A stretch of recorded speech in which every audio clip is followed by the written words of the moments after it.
Earlier this week, Woodside Petroleum reported a 16% increase in its half-year profit to $610 million. The result was welcomed but largely expected by the market.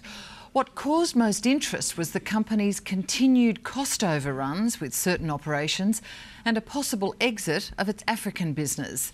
Reporter James Dagger-Nixon spoke with Woodside Petroleum CEO Don Veltey and asked him what he makes of the market's changing attitude to gas.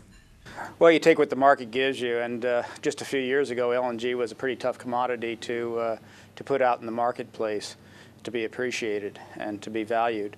The world's really changed a lot, and LNG is a very valued commodity now, valued as much as other hydrocarbons.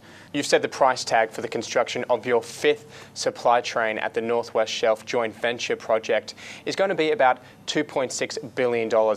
That's the second cost overrun. Just what are the cost pressures you're facing at the moment, and are they industry-wide? Yeah, well, we set up to $2.6 billion. We think the number is going to be around $2.5 billion is what we're projecting at this point. We're about 80% complete in building the train, and it'll be on production next year. So we actually feel quite good with the cost of this train in today's world out there.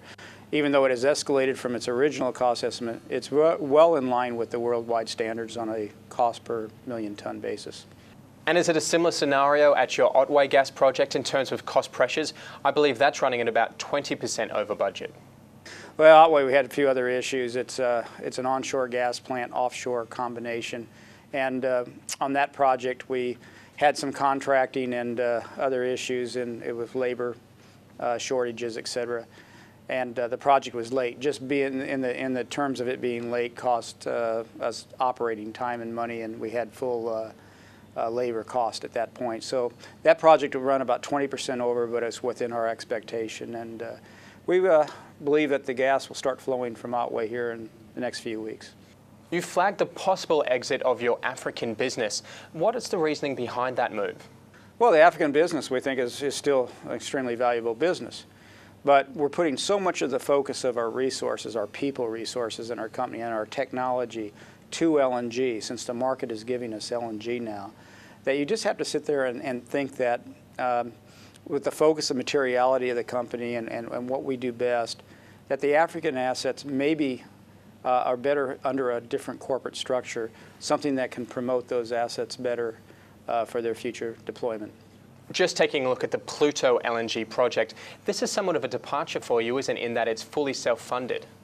Well, we're very lucky in that respect because we found this gas, we found it on our own. Usually in this business, you take risk or mitigate risk, you reduce the risk of technology and what is given to us in concessions by taking on different partners. In this case, we were so confident of what we had in our Pluto field and Xena field that we did not take on partners. Because of that, we were able to move quickly and make decisions. So we view that as a strategic advantage for this LNG. The price of oil was a bit softer in the first half. Just what do you see as the outlook for prices? Well, I find that an interesting question, a bit soft. You know, anything over $60 a couple of years ago we would think is, I think basically, if I knew, I would be able to make my shareholders a lot more money, obviously. But I guess the way we view it is that about what you have seen over the last 12 to 18 months is what we believe you'll see in the next 12 to 18 months. We see prices to remain pretty much in the window that they're in, the envelope that they're in. We do, as a company, try to protect our shareholders from low side, and we run stress cases at very low oil prices to make sure that our projects still hold up. Could they go higher? They could. It depends on things in the supply-demand events around the world that could happen. We don't try to predict those. We just try to stick to our knitting and do what we do best.